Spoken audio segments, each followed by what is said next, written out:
Hi friends, welcome back to Ramya others trends. ಇವತ್ತಿನ recipe palak pulao recipe. ತುಂಬ vegetables ಹಾಕ್ಬಿಟ್ಟು ಈ ಥರ ಮಾಡಿಕೊಂಡ್ರೆ ಪಾಲಕ್ ಪುಲಾವ್ ತುಂಬ ಟೇಸ್ಟಿಯಾಗಿರುತ್ತೆ. ಅದ್ರ ಜೊತೆಗೆ ಹೆಲ್ತಿ ಕೂಡ ಹೌದು. ಇದು ಸೇಮ್ ಬಿರಿಯಾನಿ ಟೇಸ್ಟಲ್ಲೇ ಇರುತ್ತೆ, ವೆಜ್ ಬಿರಿಯಾನಿ ಅಂತಲೂ ಹೇಳ್ಬೋದು. ಕುಕ್ಕರಲ್ಲಿ ಈಸಿ ಆ್ಯಂಡ್ ಸಿಂಪಲಾಗಿ ಮಾಡ್ಕೊಬೋದು. ಮಾರ್ನಿಂಗ್ ಬ್ರೇಕ್ಫಾಸ್ಟಿಗೆ ತುಂಬ ಚೆನ್ನಾಗಿರುತ್ತೆ, ಬಾಕ್ಸಿಗೆ ಇಡೋದಕ್ಕೆ ಅದಕ್ಕೆಲ್ಲದಕ್ಕೂ. ಇದಕ್ಕೆ ಬೇಕಾಗಿರುವಂತಹ ತರಕಾರಿ ಎಲ್ಲ ಅಂದರೆ ಒಂದು 10ರಿಂದ 15 ಬೀನ್ಸು, 2 ಕ್ಯಾರೆಟು, 1 ಆಲೂಗಡ್ಡೆ ಕಟ್ ಮಾಡಿ ಇಟ್ಕೊಂಡಿದ್ದೀನಿ. ಅದಾದ ನಂತರ ಪಾಲಕ್ ಸೊಪ್ಪು ಮತ್ತು ಕೊತ್ತಂಬರಿ, ಬೆಳ್ಳುಳ್ಳಿ, ಶುಂಠಿ, ಚಕ್ಕೆ, ಲವಂಗ ಇದೆಲ್ಲದನ್ನು ಕೂಡ ಮಿಕ್ಸಿಗೆ ಹಾಕ್ಕೊಂಡಿದ್ದೀನಿ. ಮತ್ತೊಂದು ಸೈಡು ಕುಕ್ಕರಲ್ಲಿ ಒಗ್ಗರಣೆ ಹಾಕಿ ಇಟ್ಕೊಂಡಿದ್ದೀನಿ ನೋಡಿ. ಟೊಮೆಟೊ, ಮಾಮೂಲಿ ಈರುಳ್ಳಿ, ಚಕ್ಕೆ, ಲವಂಗ, ಸ್ವಲ್ಪ ಬಿರಿಯಾನಿ ಮಸಾಲೆ ಏನೇನು ಬರುತ್ತೋ ಎಲ್ಲ ಕೂಡ ಹಾಕ್ಕೊಂಡು ಲೈಟಾಗಿ ಫ್ರೈ ಮಾಡ್ಕೊಂಡಿದ್ದೀನಿ ಒಗ್ಗರಣೆನ. ಒಂದು ಸೈಡು ಅಕ್ಕಿ ಕೂಡ ನೆನೆಸಿಟ್ಕೊಬೇಕು. ಒಂದು 30 ನಿಮಿಷ ಕಾಲ ಅಕ್ಕಿ ನೆನೆಸಿಟ್ಕೊಬೇಕು.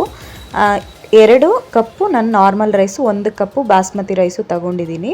ಅಂದರೆ 2:1 ರೇಷಿಯೋ ಅಲ್ಲಿ ತಗೋಬೇಕು. ಯಾವ ಥರ ನಾರ್ಮಲ್ ಅಕ್ಕಿಲೂ ಕೂಡ ಮಾಡ್ಬೋದು. ಈಗ ಈ ಒಗ್ಗರಣೆ ಫ್ರೈ ಆದ ನಂತರ ಇದರಲ್ಲಿ ನಾವು ಮೊದಲೇ ಕಟ್ ಮಾಡಿ ಇಟ್ಕೊಂಡಿರ್ತಕ್ಕಂಥ ತರಕಾರಿ ಎಲ್ಲ ಕೂಡ ಹಾಕ್ಕೋಬೇಕು. ನಾವು ಬಟಾಣಿ ಕೂಡ ಹಾಕ್ಕೋಬೋದು ಬೇಕು ಅಂತ ಅಂದರೆ. ಈಗ ಸ್ವಲ್ಪ ಫ್ರೈ ಆದ ನಂತರ ಕ್ಯಾರೆಟು, ಬೀನ್ಸು, ತರಕಾರಿ ಎಲ್ಲ ಕೂಡ ಅದರಲ್ಲಿ ನಾವು ಪೇಸ್ಟ್ ಮಾಡಿ ಇಟ್ಕೊಂಡಿರ್ತಕ್ಕಂಥ ಪಾಲಕ್ ಸೊಪ್ಪು ಅದು ಪೇಸ್ಟನ್ನು ಕೂಡ ಇದರಲ್ಲಿ ಹಾಕ್ಕೊಬೇಕು. ಅದನ್ನು ಸ್ವಲ್ಪ ಹಸಿ ಸ್ಮೆಲ್ ಹೋಗೋವರೆಗೂ ಕೂಡ ಈ ಥರ ನೀಟಾಗಿ ಫ್ರೈ ಮಾಡ್ಕೊಬೇಕಾಗುತ್ತೆ. ಕೆಲವರಿಗೆ ಪಾಲಕ್ ಸೊಪ್ಪು ಅಥವಾ ಪಪ್ಪು ಈ ಥರ ಮಾಡಿದಾಗ ತಿನ್ನೋದಕ್ಕೆ ಇಷ್ಟ ಆಗೋದಿಲ್ಲ. ಅಂಥವರಿಗೆ ಈ ಥರ ಮಾಡಿದರೆ ತುಂಬ ಚೆನ್ನಾಗಿರುತ್ತೆ. ಸ್ವಲ್ಪ ಉಪ್ಪು ಹಾಕ್ಕೊಂಬಿಟ್ಟು ಕುದಿಸ್ಕೊಂಬಿಟ್ಟು ನಾವು ಮೊದಲೇ ನೆನೆಸಿಟ್ಕೊಂಡಿರ್ತಕ್ಕಂಥ ಅಕ್ಕಿ ಎಲ್ಲ ಕೂಡ ಹಾಕ್ಕೊಬೇಕು. ನೋಡಿ, ನಾನೊಂದು 20 ನಿಮಿಷ ನೆನೆಸಿಟ್ಟಿದ್ದೀನಿ ಅಷ್ಟೇ. ನಾನು ಹೇಳಿದೆ ಅಲ್ವ 2:1 ರೇಷಿಯೋದಲ್ಲಿ, ಅಂದರೆ 2 ಕಪ್ಪು ಮಾಮೂಲಿ ಅಕ್ಕಿ, 1 ಕಪ್ಪು ಬಾಸ್ಮತಿ ರೈಸು. ಪ್ರತಿ 2 ಅಕ್ಕಿಗೂ ಕೂಡ ನಾವು 1 ಕಪ್ ರೈಸಿಗೆ 2 ಕಪ್ಪು ನೀರನ್ನು ಹಾಕ್ಕೊಬೇಕಾಗುತ್ತೆ.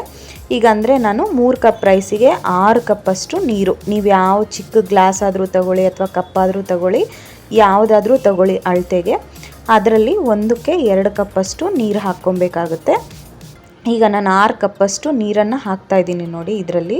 ಸೊ ನೀವು ಕೂಡ ಕ್ವಾಂಟಿಟಿ ಎಷ್ಟು ಬೇಕೋ ಅಷ್ಟು ಅಳತೆ ನೋಡಿಕೊಂಡು ಹಾಕ್ಕೊಬೇಕಾಗತ್ತೆ ನೀರು, ಯಾವ ಬೌಲ್ ತಗೊಂಡ್ರೂ ಕೂಡ. ಈಗ ನೋಡಿ ನೀಟಾಗಿ ಆ ನೀರೆಲ್ಲ ಕೂಡ ಹಾಕ್ಕೊಂಬಿಟ್ಟು ನೀಟಾಗಿ ಕಲಿಸ್ಕೊಬೇಕು ಇದರಲ್ಲಿ. ಸ್ವಲ್ಪ ಹೊತ್ತು ಅಂದರೆ ಹಸಿ ಸ್ಮೆಲ್ ಹೋಗೋವರೆಗೂ ಕೂಡ ಸ್ವಲ್ಪ ಹೊತ್ತು ಕುದಿಸ್ಕೊಂಬಿಟ್ಟು ಉಪ್ಪು ಹಾಕ್ಕೊಳ್ಳಿ. ಉಪ್ಪು ಕೂಡ ರುಚಿಗೆ ತಕ್ಕಷ್ಟು ನಾವು ಈಗಲೇ ನೋಡ್ಕೊಬೇಕಾಗುತ್ತೆ. ಒಂದು ಸಡಿ ಕುಕ್ಕರ್ ಲಿಡ್ ಕ್ಲೋಸ್ ಮಾಡಿದ ಮೇಲೆ ಆಮೇಲೆ ಟೇಸ್ಟ್ ವೇರಿಯೇಷನ್ ಆಗಬಾರ್ದು ಅಲ್ವಾ, ಅದಕ್ಕೋಸ್ಕರ ಉಪ್ಪನ್ನು ಈಗಲೇ ನೋಡ್ಕೊಬೇಕು. ಉಪ್ಪು ಖಾರ ಏನಾದರೂ ಕಡಿಮೆ ಆದರೆ ಹಸಿಮೆಣ್ಸಿನ್ಕಾಯಿನ ಮಿಕ್ಸಿಗೆ ಹಾಕ್ಕೊಬೋದು. ಇಲ್ಲ ಅಂತ ಅಂದರೆ ಸ್ವಲ್ಪ ಖಾರದ ಪುಡಿ ಕೂಡ ಹಾಕ್ಕೊಬೋದು. ನಾನು ಪಾಲಕ್ ಸೊಪ್ಪನ್ನು ಮಿಕ್ಸಿಗೆ ಹಾಕ್ಕೊಂಡಾಗಲೇ ನಾನು ಹಸಿಮೆಣ್ಸಿನ್ಕಾಯಿನ ಹಾಕ್ಕೊಂಡಿದ್ದೀನಿ. ಒಂದು 4 ಹಾಕ್ಕೊಂಡಿದ್ದೀನಿ ನಮ್ಮ ಖಾರಕ್ಕೆ ತಕ್ಕಷ್ಟು. ನೋಡಿ, ಫೈನಲಾಗಿ ಸ್ವಲ್ಪ ಟೇಸ್ಟ್ ನೋಡ್ಕೊಂಬಿಟ್ಟು ಉಪ್ಪನ್ನು 1 ಟೇಬಲ್ ಸ್ಪೂನಷ್ಟು ತುಪ್ಪ ಹಾಕ್ಕೊಂಡಿದ್ದೀನಿ. ತುಪ್ಪ ಮತ್ತು ಒಂದು ಅರ್ಧ ನಿಂಬೆಹಣ್ಣನ್ನು ಹಿಂಡಿದ್ದೀನಿ. ಸೊ ರೈಸು ಮೆತ್ತಗಾಗಬಾರ್ದು, ಅದಕ್ಕೋಸ್ಕರ ಲಿಡ್ ಕ್ಲೋಸ್ ಮಾಡಿಬಿಟ್ಟು ನಾನು 3 ಕಪ್ ಮಾಡ್ತಾ ಇರೋದ್ರಿಂದ 2 ವಿಜಲ್ ಹಾಕ್ಸ್ಕೊತಾ ಇದ್ದೀನಿ ಅಷ್ಟೇ. ನೀವು ಯಾವತ್ತೇ ಆಗಲಿ ಕ್ವಾಂಟಿಟಿ ಜಾಸ್ತಿ ಮಾಡಿದರೆ ವಿಜಲ್ಸ್ನ ಕಡಿಮೆ ಹಾಕಿಸ್ಕೊಬೇಕು, ಇಲ್ಲಾಂದರೆ ತಳ ಹತ್ಬಿಡುತ್ತೆ. ನಾನು 2 ವಿಜಲ್ಲೇ ಹಾಕ್ಸ್ಕೊಂಡಿರೋದು. ನೋಡಿ ಎಷ್ಟು ಚೆನ್ನಾಗಾಗಿದೆ. ವೆಜಿಟೇಬಲ್ಸು ಪ್ರತಿಯೊಂದು ಕೂಡ ನೀಟಾಗಿ ಕುದ್ಬಿಟ್ಟು ಎಷ್ಟು ಪರ್ಫೆಕ್ಟಾಗಿ ಆಗಿದೆ. ಮೆತ್ತಗೂ ಕೂಡ ಆಗಿಲ್ಲ ಅನ್ನ. ಸೇಮ್ ಬಿರಿಯಾನಿ ಟೈಪಲ್ಲಿ ಎಷ್ಟು ಚೆನ್ನಾಗಾಗಿದೆ ನೋಡಿ, ವೆಜ್ ಬಿರಿಯಾನಿ ಟೈಪು. ತುಂಬ ಚೆನ್ನಾಗಿರುತ್ತೆ. ಇದನ್ನು ಮಕ್ಕಳಿಗೆ ಬಾಕ್ಸಿಗಿಟ್ರೆ ತುಂಬ ಚೆನ್ನಾಗಿ ತಿಂತಾರೆ. ಅದ್ರ ಜೊತೆಗೆ ಹೆಲ್ತಿ ಕೂಡ ಹೌದು, ಎಲ್ಲ ವೆಜಿಟೇಬಲ್ಸ್ ಹಾಕಿರೋದ್ರಿಂದ. ನಾನು ನಾರ್ಮಲ್ ರೈಸ್ ಇಡೋದಕ್ಕಿಂತ ಈ ಥರ ಮಾಡಿ ಇಟ್ಟರೆ ನಾರ್ಮಲ್ ಪುಲಾವ್ಗಿನ್ನ, ಅಂದರೆ ನೀವು ಪಾಲಕ್ ಸೊಪ್ಪು ಪ್ಲೇಸಲ್ಲಿ ಮೆಂತ್ಯ ಸೊಪ್ಪು ಈ ಥರ ಎಲ್ಲ ಕೂಡ ಹಾಕ್ಕೋಬೋದು. ಇದನ್ನು ಈಗ ಸರ್ವ್ ಮಾಡ್ಕೊಂಡು ತಿಂದರೆ ಮುಗೀತು. ನೋಡಿದರೆ ಅಲ್ಲ, ನಿಮಗೂ ಕೂಡ ಈ ರೆಸಿಪಿ ತುಂಬ ಇಷ್ಟ ಆಗುತ್ತೆ. ಟ್ರೈ ಮಾಡಿ ತಪ್ಪದೆ. ರೆಸಿಪಿ ಇಷ್ಟ ಆದರೆ ಲೈಕ್ ಮಾಡಿ, ಶೇರ್ ಮಾಡಿ, ಜೊತೆಗೆ ಸಬ್ಸ್ಕ್ರೈಬ್ ಮಾಡೋದು ಮಾತ್ರ ಮರಿಬೇಡಿ. ಇನ್ನೂ ಯಾರಾದರೂ ನನ್ನ ಚಾನಲ್ನ ಹೊಸದಾಗಿ ನೋಡ್ತಾ ಇರೋರಿದ್ದರೆ ಸಬ್ಸ್ಕ್ರೈಬ್ ಮಾಡ್ಕೊಳ್ಳಿ. ಅದ್ರ ಜೊತೆಗೆ ಬೆಲ್ ಐಕನ್ನು ಕೂಡ ಕ್ಲಿಕ್ ಮಾಡಿ. ನಾನು ಯಾವುದೇ ರೀತಿ ವೀಡಿಯೋಸ್ ಅಪ್ಲೋಡ್ ಮಾಡಿದರೂ ಕೂಡ ನಿಮಗೆ ನೋಟಿಫಿಕೇಷನ್ ಆಗಿ ಬರುತ್ತೆ. ರೆಸಿಪಿ ಇಷ್ಟ ಆದರೆ ಲೈಕ್, ಶೇರ್, ಸಬ್ಸ್ಕ್ರೈಬ್.